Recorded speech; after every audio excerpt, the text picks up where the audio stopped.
Welcome to RPG Book Club, the podcast where we play a little bit of a video game and talk about how it makes us feel. I am Sam Allman. I'm David Bernard Hauk.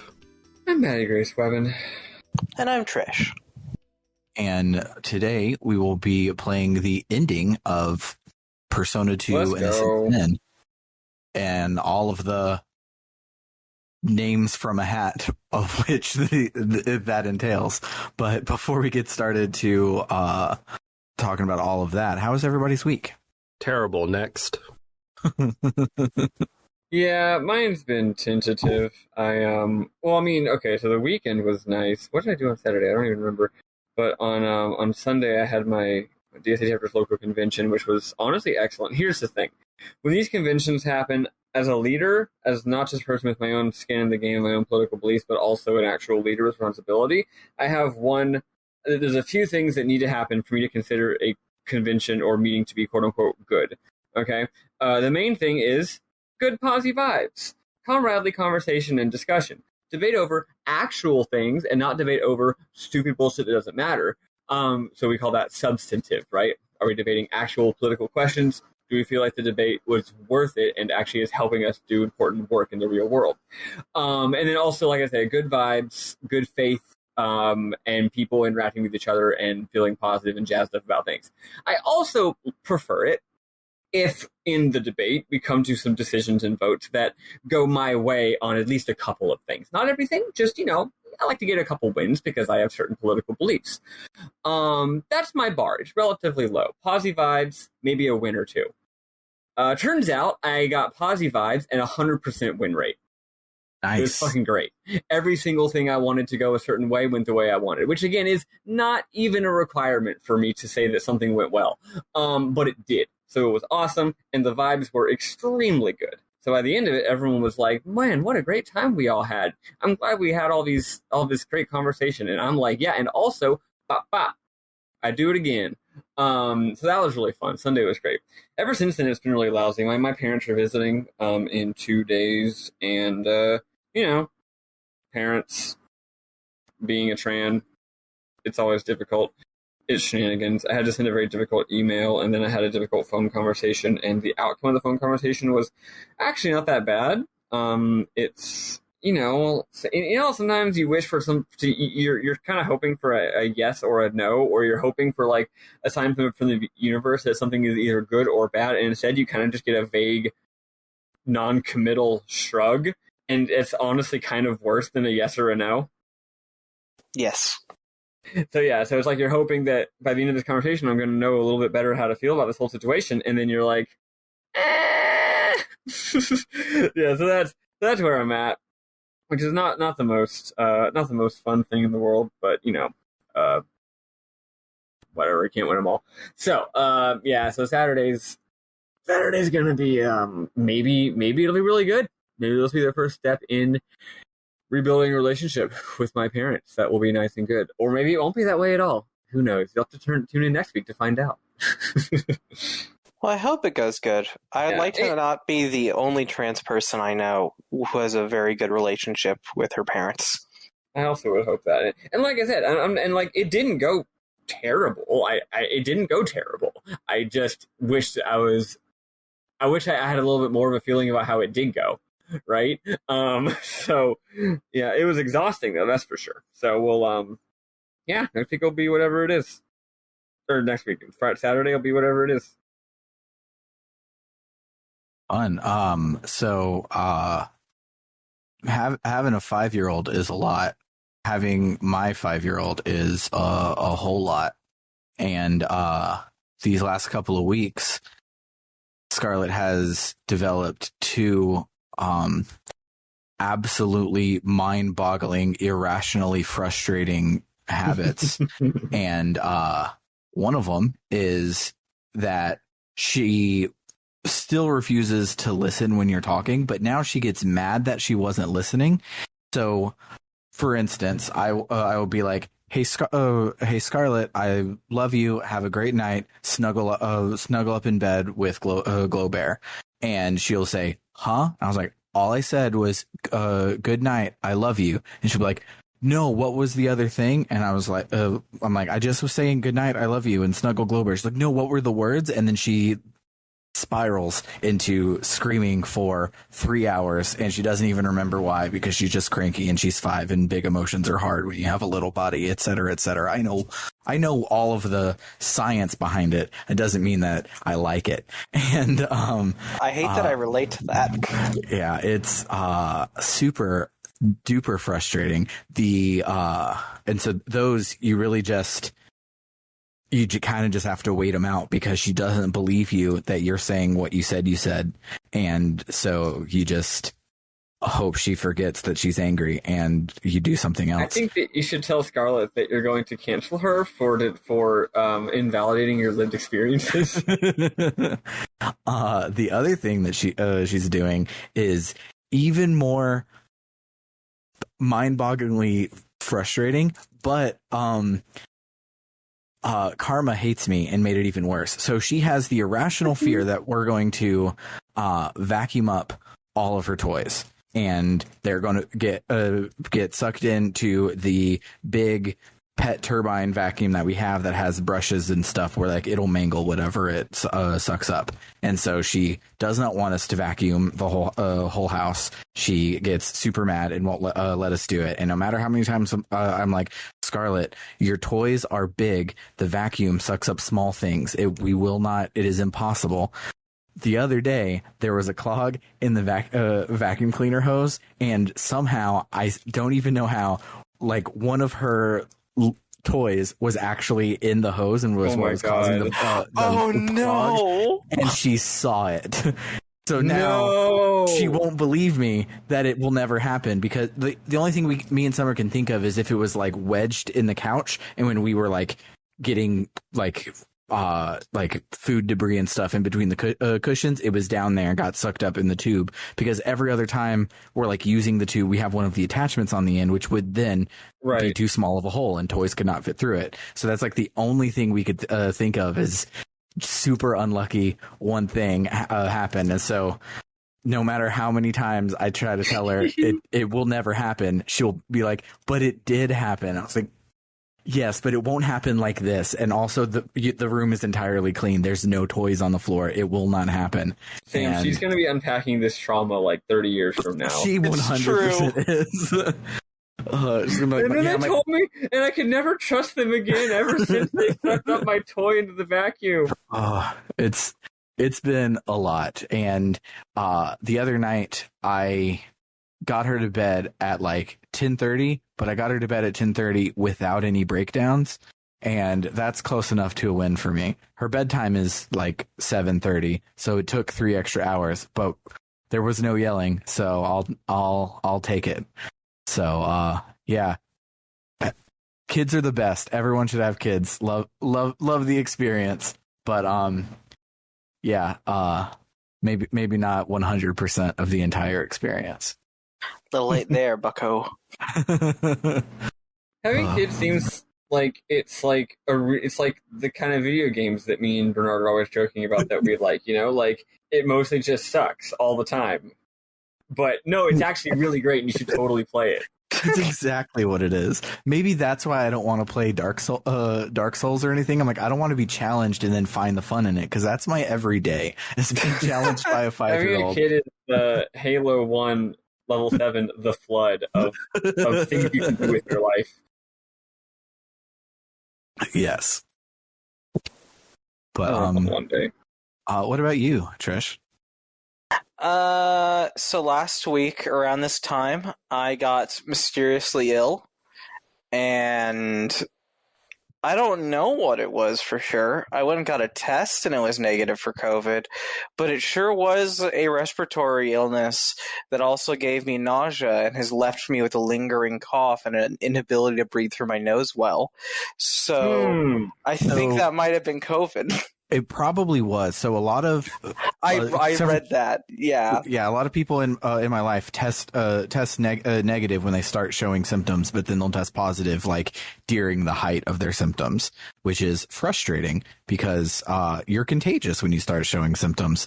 So if people are oh, I feel bad today. Oh, it's not COVID. Let me go to this concert and infect a lot of people with COVID, and that sucks. So I did nothing like that. I stayed home the entire time. Yeah, and it took my weekend from me, so that's just absolutely great. Especially because I had a bunch of stuff I wanted to do that weekend. But then I got that stuff done after I recovered. And I will say, as a fun, good thing, because overall times have been pretty decent.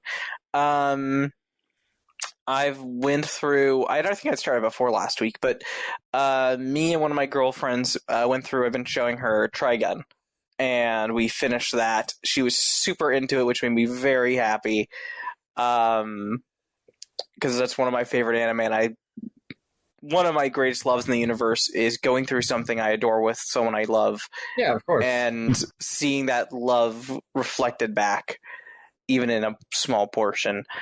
It's also just fucking great to rewatch that show. It's so fascinating. I love seeing something that very clearly, if you know what to look for, I mean, even if you don't really know what to look for, it's a show that had a budget of $10 and they managed to make that stretch to such a level that you're like, holy crap. That is a masterful way of making art when you are in a bad circumstance. Mm-hmm. And then I found out apparently it seems like someone's doing a new Trigun adaptation or doing a new Trigun something. And apparently it's a good studio. I haven't seen anything they did, but it's like the people who did Beastars. Okay. So I don't know if it's an adaptation that's going to be a retelling. It's going to focus, because the original anime didn't cover almost anything in the manga, because honestly the manga is not that great, and if it is a just straight manga adaptation, I'm not going to be super interested. But if it's some more original stuff or some continuation from where the last anime went off, I am extremely interested, so we'll see. Yeah.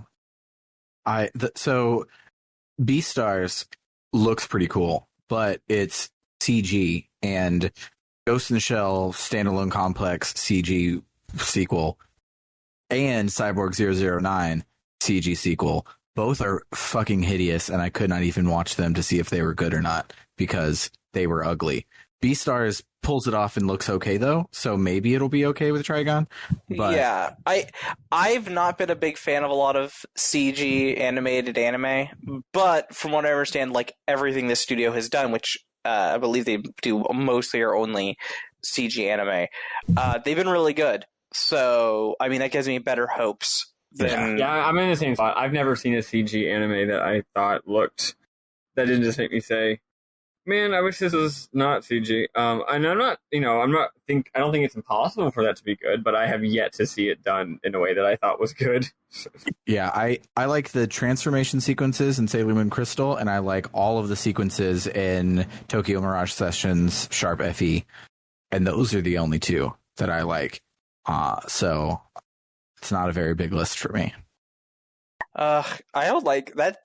Thinking about the game makes me sad because I bought it on the Wii U near the end of its lifespan because I heard it was good, and then I never played it, and it's just sitting there. It's fantastic. I hear that. I'd like to go through. Yeah. I mean, God bless the Wii U. What a good console. Same. I fucking loved the Wii U, honestly. It was dope as hell. It's okay. You can it's get harder. Battle Network on it. Yeah, for real. It's easy to forget now because the Switch is such a stellar console that it kind of like makes you forget the Wii U. But the Wii U was actually great, and more importantly, it came after the Wii. Like, it came after a pretty dark time for video games and Nintendo. So the fact that Nintendo had this enormous spike in quality of their freaking games was super cool. But then the spike in quality continued, and they've just been doing great ever since, and the Switch is awesome. So, now that the Wii U is not oh my god, Nintendo finally is being good again, it's easy to get lost in the shuffle. But no, it was great. Oh, Yeah. Maddie Grace. What? I believe we're enemies. I love the Wii era. My favorite Zelda game and my favorite 3D Mario are both Wii originals. Yeah, we are. Nope, not going to get into that one. And that's fine. I have too many conversations about Skyward Sword. I will. Oh, Skyward Sword. Sorry, I thought you meant Twilight Princess. No, Skyward Sword is good. It's a good game. I like that game.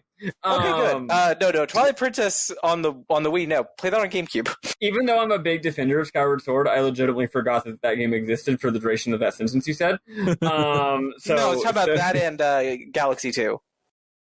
Oh, okay. Well, now, we're less enemies now. At least it's Galaxy 2 instead of Galaxy 1. Yeah, if you were saying Twilight Princess and Galaxy 1, then there'd be Galaxy 2 is great. I just think the Galaxy 2 is I just feel like 3D Land is the exact same thing but better, I disagree heavily. Really? I am a Mario snob, and I mean 3D Land's great. It's fine. Like, it's good, but it's good in the same way like the new Super Mario Bros. Games are good, or Wow. Ooh. That's very offensive. No, anyway, but regardless, I do actually agree with you on principle, though, because those games both came out right at the very end of the Wii era. So I think you could say that Nintendo's coming out of their slump by that point. Also, Wii Punch-Out is a masterpiece, and I will accept no slander. Okay, well, I never played that one, so I can't argue on that one. It's fucking great. Okay, regardless, I maintain there's only one. I still maintain that there are. Okay, I guess I can't jokingly say this anymore, but I used to always jokingly say that there's only one good game on the entire Wii, and it's Sin and Punishment 2 Star Successor.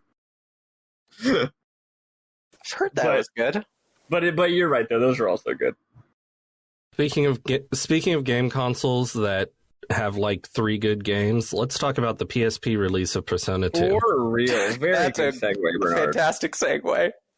Is it bad that I think we've now played all of the good PSP games? Hey, we haven't played Metal Gear Solid Peace Walker. What other good PSP games have you guys played on this podcast? I'm now curious. Brave Story New Traveler. It was actually fantastic. Great game. Never heard of it in my life. Yeah. And we did not end up playing that other one, Hexus Force. Hexus Force. Which that's I PSP, hear, right? Yeah. I feel what I got from Hexus Force was that it was serviceable, which, I'll take it on the PSP. Yeah, all right, yeah, PSP, man, they really tried their best and did not ever succeed. It never was a particularly good console. Speaking of people trying their best and never succeeding, let's talk about the heroes of Persona 2 Innocent Sin. Good one.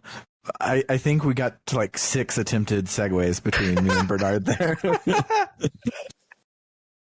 Me and Maddie refuse.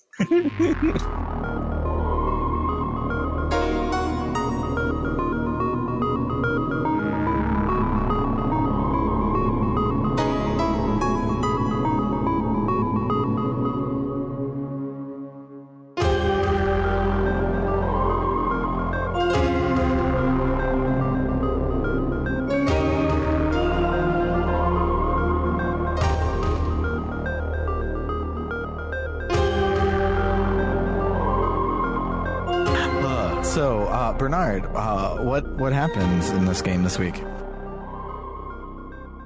So, our heroes need to go through a lot of dungeons. First, they need to go to the 4 temples throughout the city and collect the 4 crystal skulls. You can do these in any order, and apparently the order changes stuff about the dungeon's layouts or something. They make a big deal out of, like, figuring out the pattern, the order, and I'm like, whatever, I just did them in a random order and it was fine. Bro, I just want to grill. In the Aquarius Temple, the gang runs into some Last Battalion mechs. Their pilots mock June, calling him a marionette. The gang kicks their asses. With their dying breath, one of the mech pilots tells June that he doesn't even know who was supposed to be seated here. June clutches his head and says, "Mama?" Maia's like, "Are you okay?" And he's like, "Yeah, of course, I'm fine." He grabs the skull. In the Scorpio Temple, the gang finds Shadow Aikichi. He's embracing Hanakoji, and she's skinny now. I fucking hated this so much. I hated it so much. which sucks because I end up liking some of it, but the base concept, no, fuck you, game. So Hanakoji joined the masked circle to become thin again. We find out that when they were kids, Hanakoji liked Aikichi but rejected him for being chubby, and she feels terrible about having done that. Then when they got older, Aikichi got thinner and Hanakoji gained weight. She was ashamed and wouldn't let Aikichi find out who she really was. Real Aikichi tells Shadow Aikichi to get away from Hanakoji. The gang fights Shadow Aikichi. After the fight, Aikichi hugs Hanakoji and tells her he doesn't care what she looks like. It was her big heart that he loved. He says she was nice to him when everyone else made fun of him. She didn't treat him any different from anyone else. I'm not sure where the whole rejecting him because of his weight thing fits in, or if I misunderstood something. It's easy to misunderstand something in this game. Anyway, they hug, and the word love appears over them, and everyone's happy, even though Aikichi was very cruel to her before he knew who she was, and was being very mean about her weight. Yeah. Which... Also, if it's funny, like, it would make more sense if he was being mean about her. Well, okay, if he used to have a weight problem, you could say that he was projecting his own former self-hatred or whatever. But I feel like it would all have made sense without the mistaken identity thing. Like, you know, she used to bully him, and he still heard about it, so now he's bullying her, and like that would actually make significantly more sense. Yeah, agreed. So the weird contradiction there, the way I interpreted that, was that he got a crush on her because bullies were making fun of him, and she stood up for him, and then he was like, "Hey, I like you," and she was like, no." Mm-hmm. Yeah, which makes sense. It's like, I'll be nice to you, but I'm still like, I do actually still kind of think that you're gross and would not be like, don't want to be seen with you in public, you know? Which is very mean, but it's a real human thing. Yeah. Mm-hmm. So the gang grabs the skull and heads to the next temple. In the Taurus temple, the gang meets Shadow Lisa. She says Lisa seems relieved to have revealed to everyone that she doesn't speak English. But what about the other things, like swindling money out of, quote, perverted old farts, unquote, and experimenting with those, quote, nasty drugs, unquote? So that's interesting. She taunts Lisa more, saying Lisa sucks and stuff like that. Lisa says she's different now. Her dream 10 years ago was to marry her first love, Totino's. Shadow Lisa says the Totino she loved died back then, so he'll always belong to Shadow Lisa. Lisa says she won't let anyone tell her her feelings. Totino's feelings are his business, but she loves him, and even if he hates her. Shadow Lisa says she doesn't care about Totino's feelings. He belongs to her. The gang fights Shadow Lisa. This whole scene was boring. Yeah. Underwhelming. After the fight, though, we have an interesting scene. Lisa tells Totino's to not worry about all the stuff she said about him. He can say, "I'm happy you feel that way," in which case she is very happy, but they grab the skull and continue saving the world instead of making out or whatever. He can also say he's either only interested in Maia or only interested in June, in which case Lisa says she'll work hard to become such a catch Totino's won't be able to ignore her. Weirdly, Maia or June don't really react to these options. Also, I mean, they were paying attention. They were just kind of spaced out. Ignoring the possible solution there. But if I remember correctly, isn't also one of the options I'm interested in Aikichi, which is then treated completely like a joke? Yes, you can also say, "My heart belongs to Aikichi," and that pisses Lisa off because you're not taking this seriously. It's like, fuck you. What if my protagonist is taking that seriously? Then he's wrong. The obviously correct interpretation here is that the game is doing a little humorous homophobia, but my interpretation, which is much better, is that the game's just like, no, you obviously aren't into Aikichi because he sucks. I mean, you have the option to be into June, so... and the game treats that as normal, which is surprising. No, you're right. I forgot. I both forgot and didn't think about the fact that you just said that just now. But yeah, it's just like, no, fuck that. It's like, no, come on.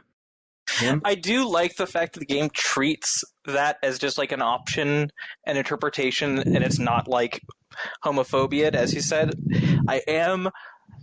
It's still hard for me to invest in it, which, I'm gay. I should be able to invest in a gay relationship just because June feels still like such an underdeveloped character. Yeah, he's like, it feels like the actress who played Yukino wanted off the show. Yeah. So they had to write in a character to fit in there. So they're like, too true. Fuck, June. We'll make June the character. A lot about this story does feel like it was written episode. Yeah, you know what? I feel like I've got deja vu. Like me and Bernard have had this conversation before about a different work of media, where it's like, yeah, these are all problems that are the kind of problems you get if you're writing something week to week serially, except you aren't. So why is it like this? I mean, I think the simple answer is I think some people write so linearly that they can get themselves into the same writing problems you get from a serialized story. Mm-hmm, mm-hmm, mm-hmm. Out of an unwillingness to edit your previous vision or, edit shit. Or honestly, maybe they didn't have time.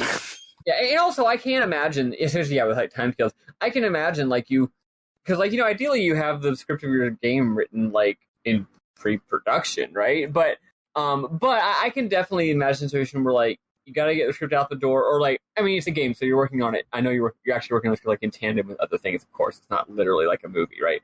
But like I can imagine like, oh shit, we kind of wrote ourselves into a corner here. Yeah, we could go back and change earlier stuff, but maybe it's like too big of a problem to just like go back and add a few extra scenes earlier or change things. Maybe it's like, oh, this would require a radical restructuring and revisioning of the whole narrative. We ain't doing that shit. So I can definitely tie it together as best as you can. I could definitely see that being the case just because of how much text is in this game. Yeah. Yeah. Mm-hmm. Yeah, that's what I was thinking. Is games are so big that like you build dungeons around plot points in RPGs, and so it's like, bringing Yukino back was awesome for the fans, but it kind of put us in a corner with the Maia and the June of it all. Do we go back and take her out and undo all of the stuff that has to do with her we've already done, or do we just psych and replace her with June at the very, very end? They might have had 3,000 lines of optional dialogue written for Yukino to go in when you are going around and talking to your party members, and then had so many lines written for June at the end. Yeah. And if you were to move Yukino's departure back so June could get more screen time or something, you'd have to do a whole bunch of new stuff. Mm-hmm. Yeah. Making games is hard. Yeah, it is. It is indeed. Yeah, which is obviously like, we can dunk all we want, but the answer is probably just making games is hard. Is probably the answer. Yes. In the Leo Temple, the gang finds Shadow Totinos. He tells Totinos he sucks and accuses him of hating June, which of course Totinos denies. The gang fights Shadow Totinos. After the fight, June's like, I deserve your hatred. And everyone's like, dude, we don't hate you. Totinos grabs the skull. Maia gets a call from Tamaki, who says Prince Taurus kidnapped Okamura, saying something about a sacrifice. June reveals that Okamura's first name is Maia, and his father mentioned she was to be sacrificed when the oracle was fulfilled because she has Mayan blood. She is the Maia maiden?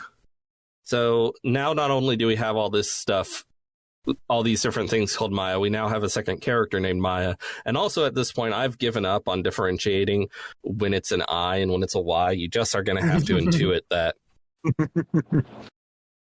Because apparently the characters who are speaking to each other intuit it. Yeah. June says the bad guys must be heading to Zabalba, and that the gang can follow them through Heaven's Gate at the Narurato Stone at Sevens.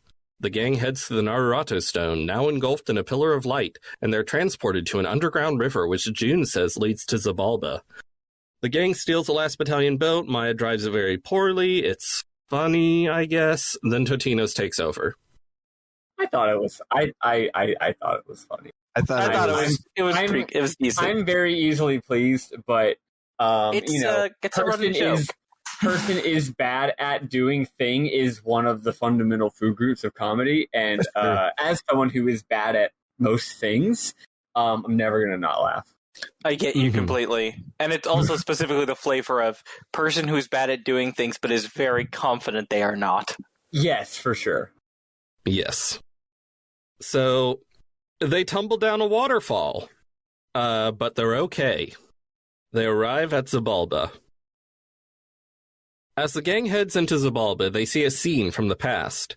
Baby June tells the gang that his dad is awesome. Then some kids run up and say his dad is actually a deadbeat. The scene ends, and present June seems distressed and confused. The gang then stumbles upon a room full of dead masked circle members, including Prince Taurus. They figure they were killed by traps because they've been dealing with traps throughout the dungeon. Okamura is nowhere to be found. The gang presses on and encounters another flashback. In this one, baby Maia and her father are at the shrine. He tells her if she prays at the shrine, her dreams will come true. She prays that her dad will stay home, but he says he has to go because this job has been his dream since he was little. Big Maia has big feelings about her father leaving her and her mother behind while he went off to cover a war zone and get himself killed. In another flashback, the kids are all being picked up by their parents, leaving just June and Maia. Maia asks if June's mother is going to pick him up. He says he wishes Maia was his mama, and that his mama hates him, but his dad is great. Really? June's father, in a nerdy outfit, shows up. June insists that this man is his uncle. The man doesn't deny it and just leaves with June. Back in the present, June is again distressed and confused by the past. Lisa says the man in the vision looked exactly like the ghost in the clock tower from the beginning of the game. She says, June's dad wrote the In Lakesh, right? And its author supposedly died in the clock tower? Then June's dad, ... question mark? And I'm like, no, keep going. I'm having trouble here. The gang continues, and Maia starts acting like she knows something about Zabalba that the others don't. They come upon some last battalion mechs and fight them. After the fight, one of the mech pilots addresses June as Marionette again, and asks him if he wonders where his mother has gone. The mech explodes. When Totinos talks to June, he says, I haven't seen her in a while, but my mother should be living happily with her lover. After we left Sumeru 10 years ago, I was shunted from one school to the next, and caused problems wherever we went. That's why I've lived with father ever since. To mother, I'm nothing more than a nuisance. My head's hurting again. As the gang has been going through Zabalba, they have also encountered strange phenomena which can be explained by their thoughts becoming reality. Maia says that their thoughts are becoming reality. She can't figure out the pattern to it, though. She hypothesizes that there's an outside force determining what thoughts become real. Maia says, to be safe, don't think of anything scary. Aikichi immediately thinks of the scariest thing in the world to him, and his father appears, except made of gold. Metal Daddy attacks. Metal Daddy! Metal Daddy. If I had a nickel, every time I thought about the scariest thing in the world, it was my dad, but made of metal. After defeating his father in combat, Aikichi feels great. The rest of the gang is annoyed with him. They continue on and encounter another flashback. In this one, the kids are at the shrine, and June's father, in a cool outfit, arrives to take June home. The kids are like, wow, your dad's so cool. But baby June is acting a little weird. The man tells June to come along. Mama's waiting. Distressed and confused yet again, present June says, Mama, don't erase me. Don't hate me. Help me. Papa. Then a golden June's mom appears. She's in this game too. She says everything would have been better if he'd never been born. Now vanish from this world. June starts to fade away, and the gang must fight Metal Mama without him. After the fight, Maia encourages June, and he unfadeaways. He says they need to defeat him. And Lisa's like, you mean your dad? And he's like, you'll see when we get there. And I'm like, okay. Clearly people are allergic to explaining things. Yes. We see Okamura enter a chamber housing Mayan aliens in suspended animation. The gang enters after her. She yells at the aliens to awaken and lead mankind to become Idealians. June tells her that all of this is his dead father's delusion brought to life by her expectations. He says his father, Kashihara, warned Okamura that the Oracle of Maia must not be fulfilled. He didn't wish for the world's annihilation. Okamura says some wild shit about how she hates June's mom and she would have been a better wife to Kashihara. Then the aliens wake up. They knock Okamura aside and attack the party. After killing some aliens, the gang checks on Okamura and finds she's unconscious. June says the last step in the Oracle is the sacrifice of the Maya Maiden, a woman with a strong blood connection to the Mayans. It seems Okamura was willing to die to see it fulfilled. Lisa's like, hey, you said your father's dead, so who's the bad guy? Maya steps in and says the bad guy is, quote, an imposter born from our beliefs, just like our shadows, like the other me created by the circulating rumors. June admits that as a kid, he didn't want his friends to know about his father, so he had lied to them. They had had crazy theories about his dad, which created the fake one. Rumors were becoming true even back then. Maya says someone's been watching them all this time, and Aikichi asks if that's who's been making rumors come true.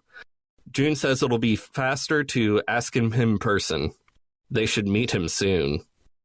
The gang finally makes their way to the heart of Xibalba and is transported to a place which looks like Philemon's gazebo, but red. Before they can get their bearings, Hitler floats down, holding the Lance of Longinus. He taunts them, but Maya says they've beaten everyone else who can use the crystal skulls. He's like, oh, the skulls were worthless from the start. June's like, what? Then why did we have to go through 4 dungeons? But Hitler says it's time for a boss battle. He warns them that this is the true Spear of Destiny, and the power of Nyarlathotep is very real. After they kick Hitler's ass, he says they put on a good show and transforms into June's father, the cool fake one. He welcomes the gang to the world of the collective unconsciousness. He says this is where the guinea pigs known as humans are born. Quote, all human egos are born here and return here, into me, who is like a father to all. The crystal skulls and Xibalba are only a fragment of me, manifested by your kind's yearning for such things. An alien spacecraft will lead you to becoming gods. You guinea pigs are such fools. You cling to fantasies by desperately rationalizing them. Aikichi's like, who the hell are you? He says he's June's father. June wished for him to exist, so he does. June says he never wished for this, he just wanted everyone's dreams to come true. The false Kashihara summons the real Kashihara, suspended on a floating cross. Real Kashihara apologizes to June and says, I wrote thee in Lakesh, in the hopes that your generation would become ideal humans who would never have to suffer. But that was a fantasy. The people's hearts cannot create anything if they rely on a dream to search for their dreams. I was a fool. Now we see a vision of Queen Aquarius, the woman who was stabbed last episode, still on the ground, but her mask has fallen off. She says she hopes June finds happiness. False Kashihara says to June, don't you recall that woman telling you her dreams of staying young and beautiful? Her face when she found out her son was Joker was a real sight to see. Queen Aquarius, aka June's mother, appears suspended on another cross. She says, June, forgive me for being blind to everything but my dreams. June is, as you might imagine, distressed and confused. False Kashihara says, confused. Me too. False Kashihara says, apologizing to your father, condemning your mother, you desired all of this. Smile a little, you're contradicting yourself. Lisa and Aikichi try to beat up False Kashihara, but he knocks him around. He says, well, June, if you won't do it, then I'll execute them for you. He zaps June's parents with lightning, and they disappear. Maia says she'll never forgive him. He briefly turns into Maya's father and says, "Another contradiction. You'll forgive anyone. Your big heart is your whole shtick." Which was very funny. Like some real Final Fantasy V writing. Really, he should have said that in a Benoit Blanc voice. Your big heart. It would be funny if this game had voice acting, and in the scene with Maya's father, he just spoke with a Benoit Blanc voice. That would be wonderful. And it's not addressed or explained. Anyway, Maya's father turns back into Kashihara and says, "This is my world. If I wanted to end your measly existences, I could do it without lifting a finger. Still hot on taking me on here, knowing you have no chance at winning? The contradictions keep piling up." Maia says if she gave defeat a second thought, she'd never reach her dreams. Time for the final boss. False Kashihara transforms into Great Father, a being formed of 5 bodies which seem to represent the gang's fathers, because everyone in this game has daddy issues. Yeah. Great Father says, "It is a father's nature to be the ultimate obstacle to his child. Very well, reach for your future with all your strength."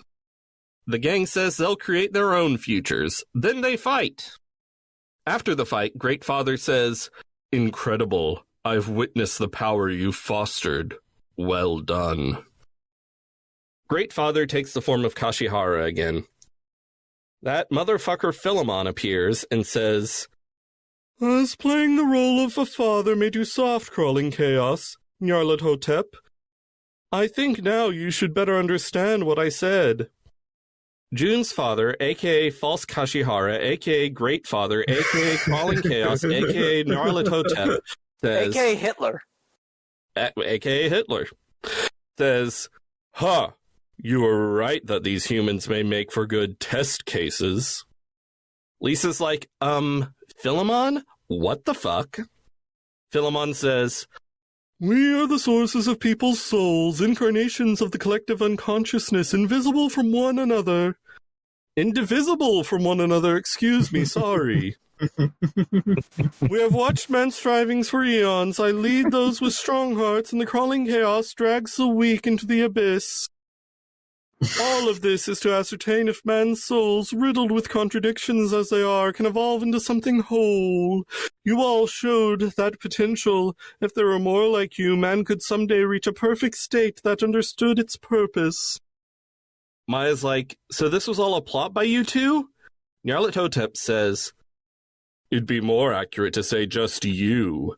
The best he can do is watch. But me, I'm different." Okamura appears with the Spear of Destiny and stabs Maia. Lisa tries to cast Dia on her, but the bleeding won't stop. Philemon says, "Nyarlathotep, this was your reason for creating the legend of the Spear of Destiny." Nyarlathotep says, "They say that when Jesus Christ's corpse was pierced with that spear, blood continued to spill endlessly.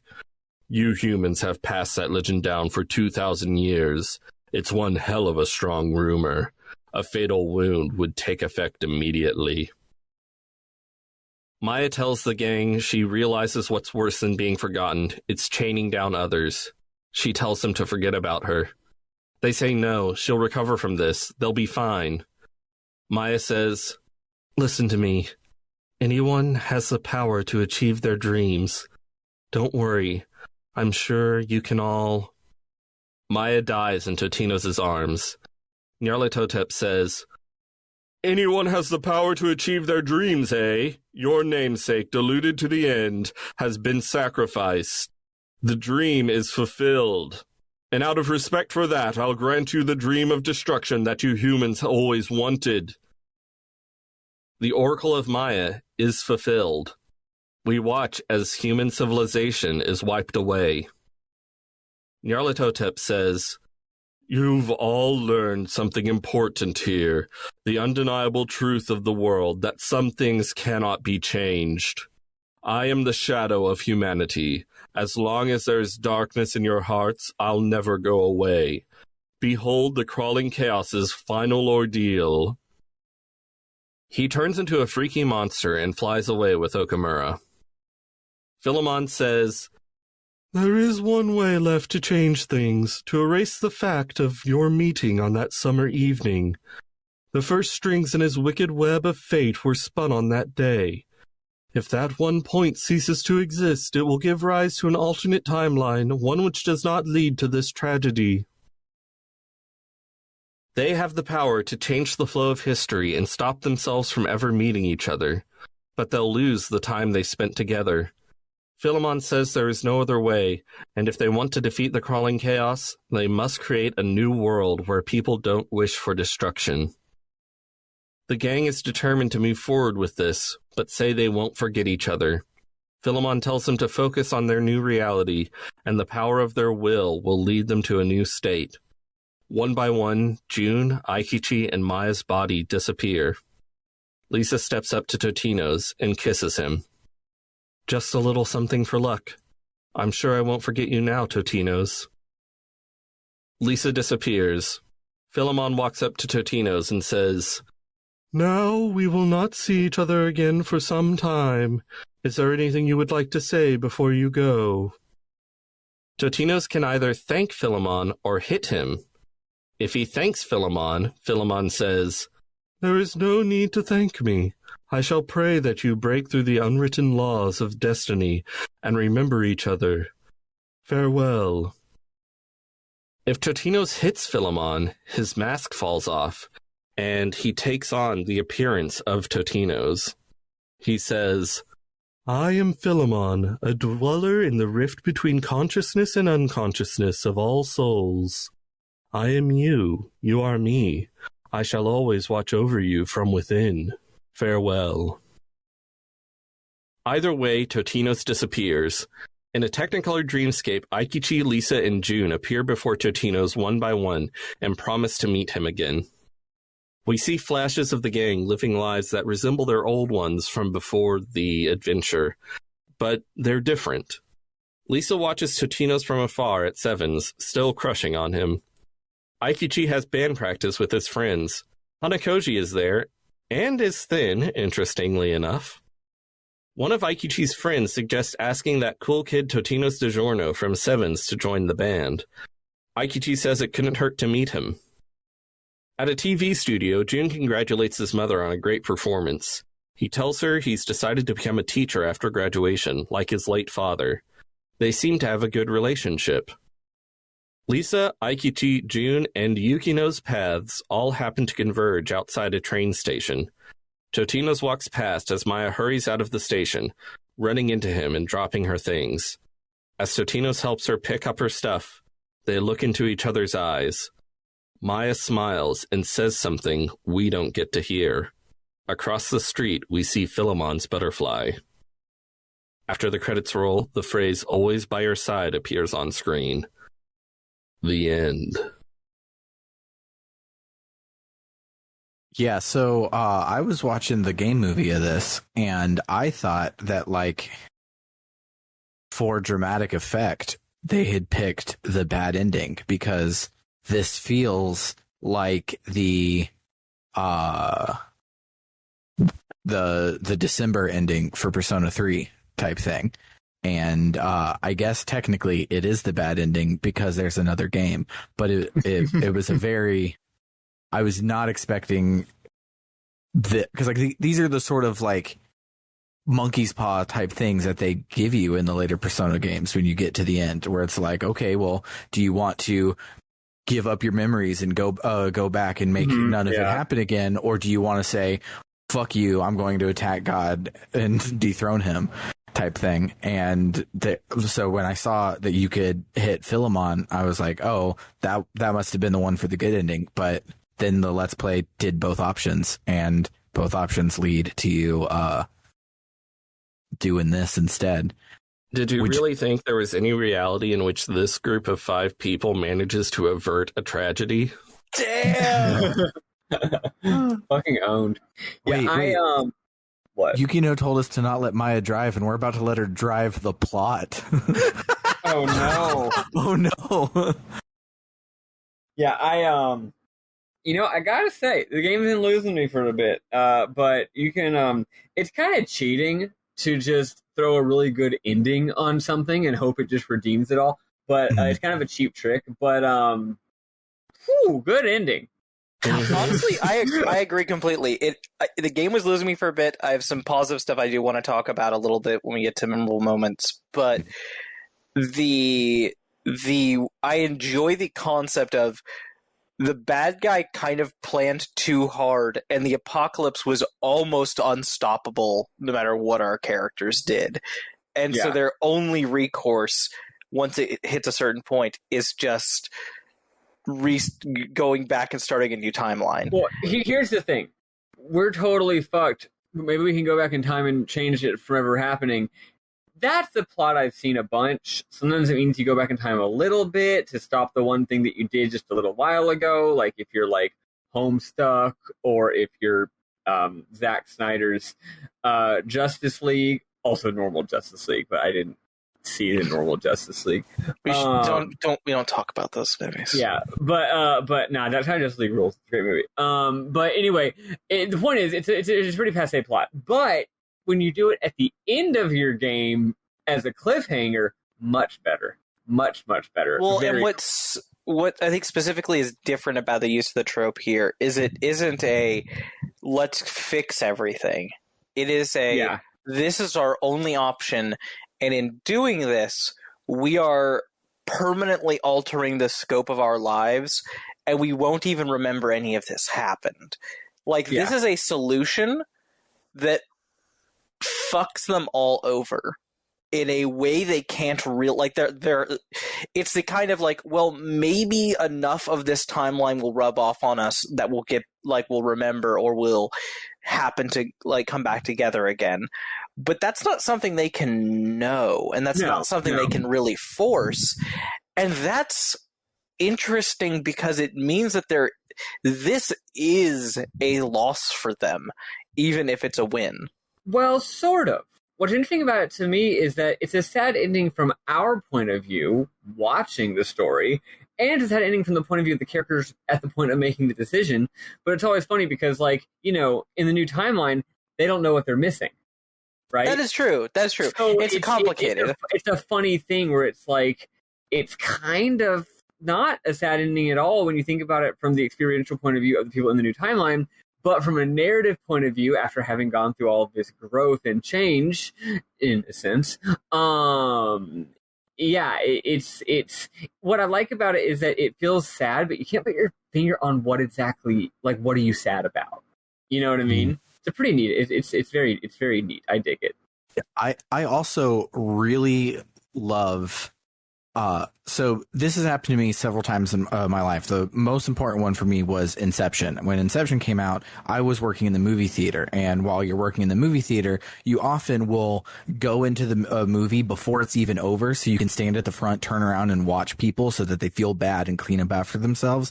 So that big, huge movies are easier to clean, because otherwise it's just going to be 300 people's garbage, and you lower it down to 50 people's garbage. It's a neat trick. Love it. But doing that and having seen the last 10 minutes of Inception before the rest of it, my brain was hyper guessing, trying to figure out what the fuck movie even was on screen, so that when I went back and watched Inception, I kept thinking of the ending and my thought of how that worked and everything, and tried to piece that together going forward, and it did not work, and it ended up making the actual twists and development in the plot even better. And CFW, you're sad that Christopher Nolan didn't make Memento 2, so you just decide to watch Inception Memento style. I get what you mean, though. My dear one of the big differences between my dear friend, the game professor, and I is he is super anti-spoiler in any context or reason. And I am very sometimes spoilers make things more interesting. Yeah. And one of them is situations like that where you know part of a story before you know the rest of the story, and it changes the way you experience it in a way that is that the intended way of experiencing it? No, but I'm not going to let someone else's expectations guide how I experience art. And if it's interesting and fascinating and it changes how I see it, then that's cool. My favorite is when you hear a spoiler for something, and out of context, it sounds like the stupidest fucking plot twist in the world. So then you get to watch the actual art and determine whether or not, in like the whole movie, you're like hoping that it's going to turn out the twist isn't stupid. Because, you know, you can make any twist sound stupid out of context. I mean, we've talked about this. Game YouTubers, you can make any art, no matter how good, look bad if you make a dumb soy face at it in as part of a YouTube video and then laugh at it. Like, it's not hard, okay? You know, people make an entire career out of talking about how this latest indie game is really stupid and sucks, and they're just presenting it because they care about getting clicks. Yeah. But you can do that with endings, with plot twists especially. So if you say it on paper, it's like, yeah, and then this happens. And you're like, that's fucking stupid. And then you watch it and you're like, oh. And so here in Persona 2, I am playing it 20 years after it came out, and I know that there's a second game. Imagine playing this in 1998 and your JRPG just ends on this sour-ass note. Yeah, it's very cool. It's fucking cool. I low-key think it's a better ending if it's an actual ending, in a sense. That's why I kind of feel like I'm hoping the second game isn't going to be like resolving this problem necessarily. Right. It's just a new story in the new timeline. Yeah, I've got a feeling that that's probably what it is, because this is a very good ending the way it is, right? Like, yeah, like saying we're going to go back in time and fix it all, but then not showing that happen, just leaving it as sort of, and then they did it, is cool. It reminds me, funny enough, it's funny, Sam, that you say it seems like a bad ending, because it reminds me of the bad ending in Chrono Cross. Remember the complete non-ending in Chrono Cross? Yeah. Yeah. Good stuff. But, yeah, let's listen to some Persona 2 music, and then we'll talk about our memorable moments and final thoughts, or midpoint thoughts, and finish up the episode for today.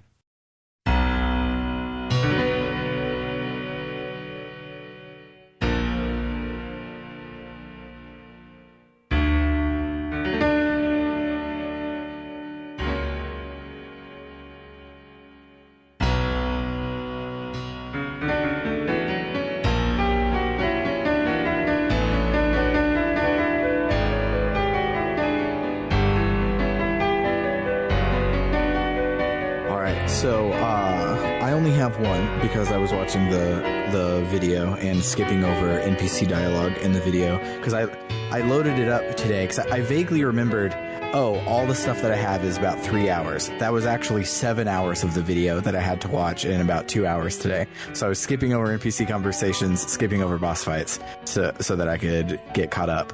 But the pixel art for Aikichi hugging Cozy and it popping up love, and then the ensuing like 6 dialogue boxes or whatever was so Scott Pilgrim versus the World, and I loved the shit out of it. It was so good. If Bernard had not explicitly mentioned the love popping up graphically, I was going to have to mention it. It's very cute, but also like that's not a visual language that the rest of the game does. So it's like, what? Okay. It only works because it's Aikichi who is having the moment. If anyone else were having the moment and it did something that silly, it wouldn't work. Yeah. Totally. Big agree, which is an interesting choice that the developers probably were aware of that. They're like, yeah, no, we're going to reflect this goofiness by being a little extra goofy. I like that you can say you like June, and I like the way Lisa responds to it. She is not totally normal about it because, I don't know, a Japanese high school girl in 1998 probably wouldn't be totally normal about it, but she also isn't totally weird about it. It feels very real, and I like it. Mm-hmm. it's really funny. I must have just like not noticed this because I just did not notice this was even an option or click on it. But going based off of what you said, because I did not myself experience this, it is neat when sometimes in art people try to be like woke or inclusive, but they do it in so far where it's almost like no, but in the real world people are actually weird about things. You know what I mean? I absolutely get what you mean. Like in a TV show where like a person comes out to their parents and they're just like the most incredibly loving ever, and I'm like, man, that is like so far on the edge of the normal curve. Like even the best parents ever are still like probably gonna need a second or something. Like if you're like gay and you come out to them, right, or something like that. So it's like you're trying so hard to be inclusive that you're like going into the realm of unreality. Yeah, I get that. I guess I run into there's the issue of for a lot of people, and I think it's important to have queer stories that do focus on the rough parts of being queer, but also it's nice to also like just kind of have a little bit of wish fulfillment of like, hey, what if what I wasn't a big deal to everyone all the time and I could just fucking exist? Like that is a form of like wish fulfillment that it's okay to get from entertainment. And then also, it's also important, especially with the history of how queer people have been represented in art, having something where we aren't just fucking downers all the time, and we're not tragedies and sadness incarnate, is really important, because that is the history of queer representation from about the mid-'80s onward. Yeah, that is true. Actually, to reference my week, when I emailed my dad earlier this week about that thing I was telling you about, right? I mentioned something about how like, what did I say? I was talking about how I wanted us to be able to openly discuss like the fact that I'm trans instead of just ignoring it like we've been doing. But then I had to put an aside where I was like, for the record, I'm not saying I want us to have an hours-long conversation about this. In fact, I pretty much never talk about it in my own life because it's just a basic fact of existence. It's not an interesting thing to talk about. But I'm just saying we should be able to talk about it. And I'm like, you might think that I want to have some long conversation about it. No, I don't actually. Yeah. Also, I'm someone who, I hear when you say that, I'm just like, the thing about like parents reacting super well, I'm like, when I came out to my parents, they were like, "Hey, do you want us to send you immediately? Just like, do you want us to send you money for a new wardrobe?" And I was like, maybe, I don't know. But they were very supportive from the start. And I know that's maybe an outlier experience. True. Okay, but maybe something I was thinking of as being literally outside of real experience is actually just uncommon. Yeah.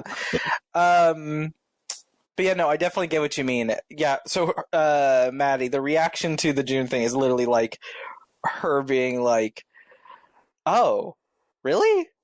Oh, okay. I guess I'll have to work hard to be like just as cool as he is then."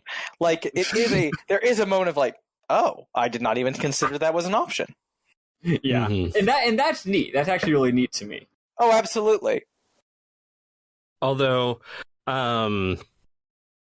I would like the moment a lot more if I liked June a lot more. Yeah. It's like, in a vacuum, the concept of our protagonist having a legitimate romantic option who is of the same gender is cool. It's just the option in question is a cardboard cutout.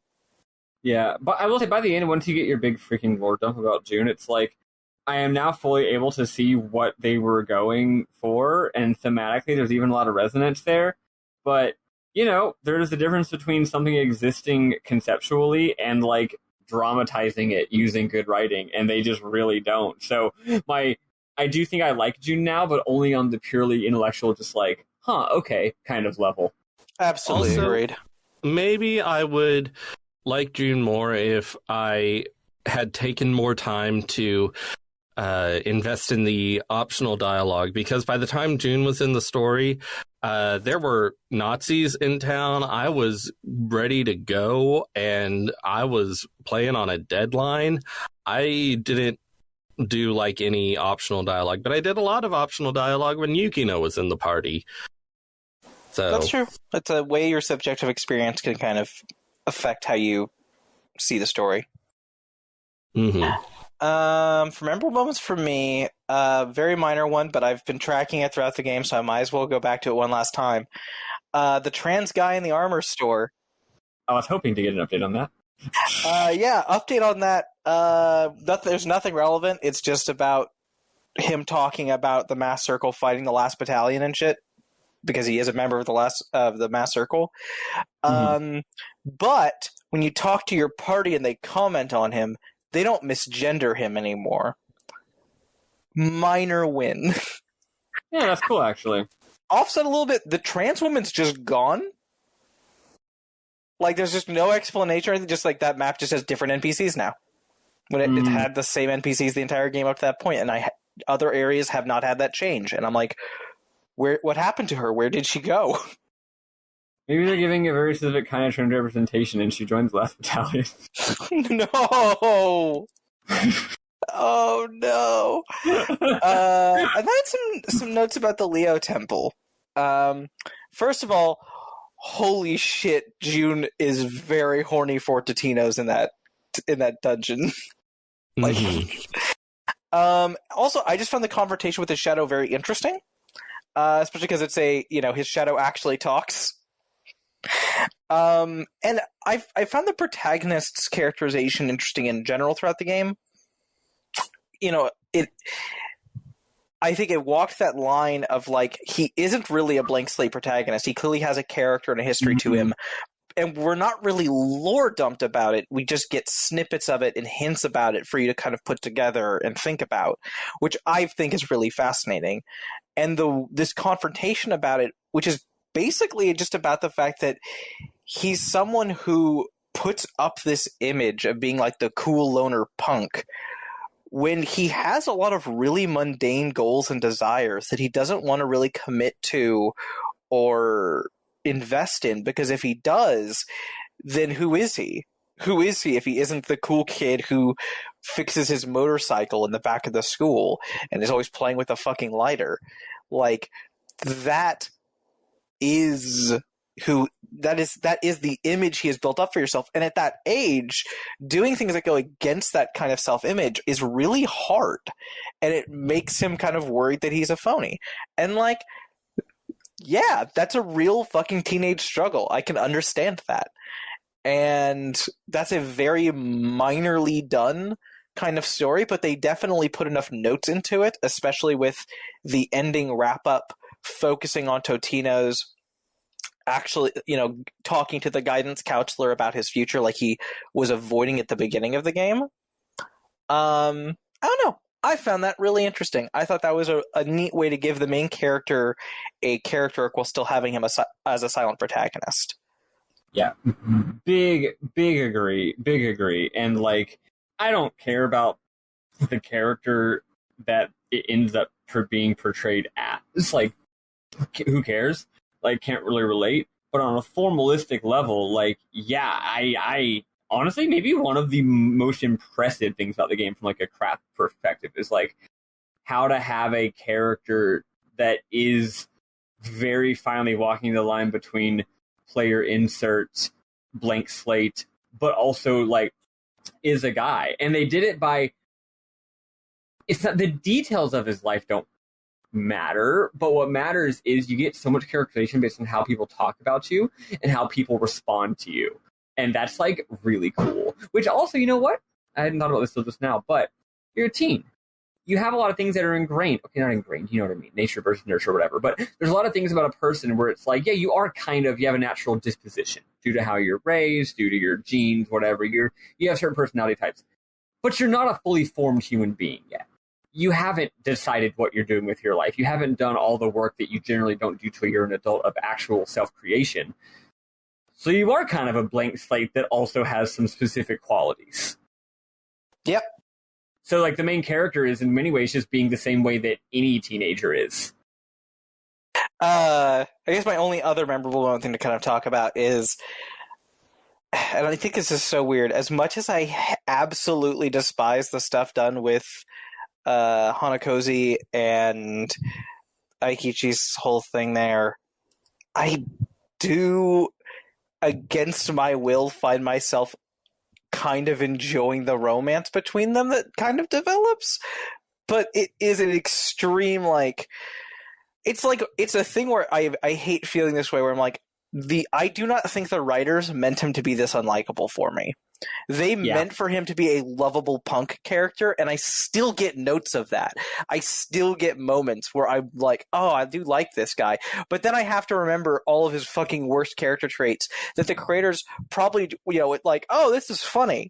And it's like, no, actually, you kind of poison the well a little bit. What maybe would have made me buy into this more is if in the alternate timeline where Hanakoshi and Aikichi are there and they're being a couple, if she had been fat then... I agree. Completely. Because then it would be like, oh, okay, Aikichi, now I believe that you would like her even if she's fat.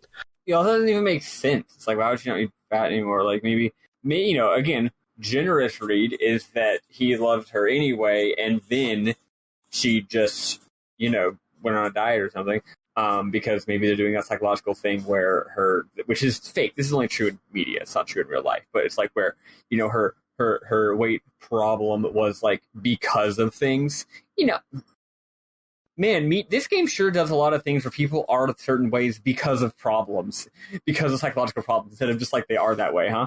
Oh, unfortunately, I think we've talked about this in a previous episode, it seems like that's an extremely common thing in Japanese media, or in Japanese culture, this idea that, like, this X quality of you is explained by XYZ as a problem to overcome, especially in terms of, like, queer traits or traits that are different from the standards of society have to be explained. Like, oh, well, why is this person this way? Oh, well, X, Y, and Z, and don't worry, they'll get past it. Yeah. And that's really kind of the vibes it gets from me in a way I don't appreciate very much. It's a funny way of trying to actually be gracious towards someone in a way that we found to being ungracious. Because, like, the worst thing to say is, this person is gay, and that's bad. Gay is bad. But then a more gracious way to be it is like, this person is gay, and we have so much sympathy for them being gay because, it's because they were abused as a child. But it's like, well, no, like, I can see how you think you're being more great, and that's, for the record, this game doesn't do that. I was making up an example. But it's just like, okay, I can see why you think you're being more gracious. It's like, oh, I don't hate you because you're like this because there's reasons for it. But it's like, well, no, why don't you just be like, you're this way and that's fine, actually. Or, even better, you're this way, maybe it is because of reasons, and that's fine, actually. Which is often true in real life. Like, sometimes it's hard to suss out what part of your identity is for quote-unquote reasons and what parts aren't. Yeah. I will say, just because this game did delve into a lot of fat phobia at points, and it's been a reoccurring thing to talk about here. I saw someone talk about this a while ago, and I just want to put the vibes out in the universe. Maybe if we, like the game says, make it a rumor, it'll come true. We need more media of characters who gain weight as a sign of being healthier with themselves and their mentality, as a way of like, oh, they're getting better with their depression. Oh, they're actually making progress in life in a way that's really good, as a sign that they are healthy. Because the fact that is 99 times out of 100 the reverse is really fucked. And is not good for people's mental health and self-image. And not only is it very true experientially in real life of a lot of people. I have a friend who she doesn't live here anymore. She moved away, and I recently saw a pic where she'd gained a pretty good bit of weight. She's got a real chubby face now, and she used to be a lot thinner. And my first thought was like, oh, good for her. Let's go. Like, well, because a lot of people.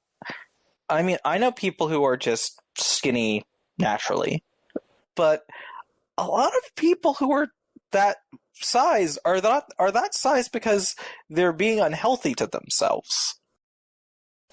But yeah.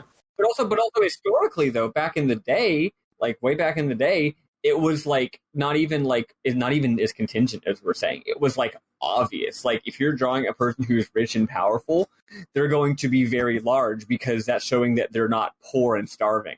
Yeah. You know what I mean? Yeah. It's that used to just be the default like way of like a person being thriving and powerful was that they're like very fat, right? Like Yeah, no, standards of beauty are entirely cultural and change with time. And in our context, a lot of our standards of beauty are entirely built by capitalism. yeah. So it's not like what we're saying is even that weird of a concept. Like at least it shouldn't be, is what I'm saying. Yeah, when I got married, I was on keto, and keto is poison. As an ex-keto person, you should never, ever do keto. If you're on keto right now and you're listening to this, it's okay. You can stop. It'll be okay. We'll still love you on the other side. And then I married Summer, and she started cooking me food and loving me no matter what. And now I weigh more than 100 pounds than I did when I got married, and it's great. And I'm very happy that you weigh more than 100 pounds now, Sam. Yeah, 100 pounds more than I did back then. And I am happy for you. That's wonderful. Fantastic. And the best part is it's been like 7 years now. And throughout those 7 years, after a while, I started to see me as the fat Sam and not me as the skinny Sam from high school that was transforming. And so like when I would lose weight or see pictures of me skinny, I'm like, I don't know who that is. I am the fat happy guy, and you can be the fat happy guy too. Just love yourself, and it's okay to eat honey buns. They're good on purpose. That's why they're good. That's it. But any other motivational speeches we need to give before we wrap up today? No, sorry for getting on the pulpit. No, it's fine. You weren't the only one. It's interesting. It's a particular thing. It's actually a new one for this pod. I think probably because we haven't played a game that was so extremely fatphobic as this game before. Do the later games do this? Because the later games definitely keep being bad about certain things, but I can't think of this being a particular issue in this series going forward. The Gourmet King is fat in Persona 3, but I don't remember if it comes up like as a thing. I don't remember his exact social link. It's been literally 5 years since I've played that game. Oh, I was going to mention very brief thing about Aikichi, kind of on the same topic, which is that like I totally agree with what Trish is saying, which is that he's supposed to be like a lovable scamp type character, and lovable scamps have to have negative qualities because that's kind of what gives them their roguish nature. And it's tough because on some level it is a matter of personal taste. Like, what level of someone being shitty? Where's the borderline between shitty in a charming way and shitty in a way that makes you go, ugh? And on some level, it's a matter of personal taste, right? I mean, we see this in our own personal friendships. I'm sure that we have friends that have shitty qualities and other people who we would not be friends with them because of their shitty qualities, right? But it's like, we can look at Junpei as a great example of, I think pretty much everyone agrees that Junpei fucking rules. Yeah. Even though he also is shitty in a number of ways. And another example, the reason I run on this whole sentence was I wanted to mention an example from this podcast. Everyone's favorite sweet, sweet lad, guy from Lost Odyssey. Jansen. He has so many negative qualities. He has innumerable negative qualities, but we love him. And we didn't just love him after he became revealed that he was a sweetheart on the inside. We loved him from his first cutscene when he had no redeeming qualities. So, it's a hard thing to pull off as a writer, is what I'm saying. And this game does not even, it absolutely does not do it. But it's interesting to think about like how there's only a very subtle difference between this character and other characters that we would love, actually. I mean, I do like Aikichi. I just don't like him as much as I could if he were better. He's no Junpei. Yeah, he's no Junpei. He's no Ryuji. I was about to say he's no Ryuji. He's no Ryuji, Kanji. Most people see Kanji falls on the too far don't like him side for most people, from what I'm hearing. But I love Kanji. I love Kanji. Kanji is the best. I really need to play Persona 4. No, you don't. No, you don't. Oh, never mind. Okay, then.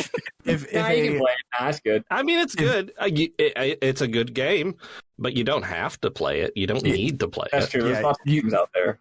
Okay, but I'm someone who sees consuming certain media as a requirement, and I know that's not healthy, but it's the way my brain functions. Speaking of other games, I have a question for everyone I wanted to ask, actually, because by the end of this game, I think that this comparison is very necessary. This game versus Xenogears. I haven't played Xenogears. I don't know. See, I wasn't sure if you had or not. So I am going to give it to this game for only one reason. The pixel art on the textures matches up better with the pixel art of the sprites, so it visually is a more cohesive experience than Xenogears was. That's Basically everything else I give it a Xenogears, but everything lined up and looked really pretty in this game, and sometimes that didn't quite work in Xenogears. My, I think, 2-sentence assessment is that's a very good point. I hadn't thought about that. You're totally right. This game won what you just said, but on the other hand, Xenogears, its use of its 3D geometry, I would say, is significantly better. So graphically, you got pro and con there. Narratively, I actually think that the creators and writers of this game have a much deeper understanding of human psychology and the heart and how it interacts with reality and society. I think a lot of these metaphysical psychobabble shenanigans in this game seems to be coming from a place of actual relatively mature and sophisticated understanding. On the other hand, their grasp of dramatic plotting is way worse. So Xenogears simultaneously, I think, has a lot less of any idea what the fuck it's talking about, while actually making a lot more sense in the end as a gestalt because of its narrative qualities. Yeah. I'm going to say 35 hours into Persona 2 Innocent Sin, I had beaten the game. 35 hours into Xenogears, I got to the beginning of the plot. That is a very good argument. So this is the first JRPG I've finished since I finished Tales of Symphonia, I think, a year-ish into the pandemic. It's been a while since I've finished a JRPG. I have to thank the podcast for getting me to fucking do that finally. And it is interesting because it's been a real roller coaster of expectations and results. And I feel like my thoughts at the end are like, man, this game had some ambition. It had some really cool things that I'm really happy it played with and did interesting things with.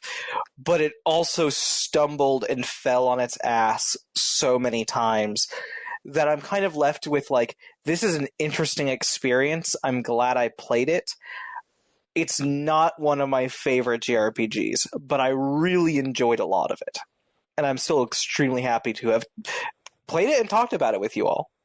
Yeah, I really like seeing what Persona was like before modern Persona, and I don't necessarily like what Persona was before modern Persona, but I'm glad that I played it because it's narratively interesting. But I made the executive decision that for the second game, I'm only going to watch the game movie because I just don't like this battle system compared to future ones. So I just don't want to do it anymore. But that's fair.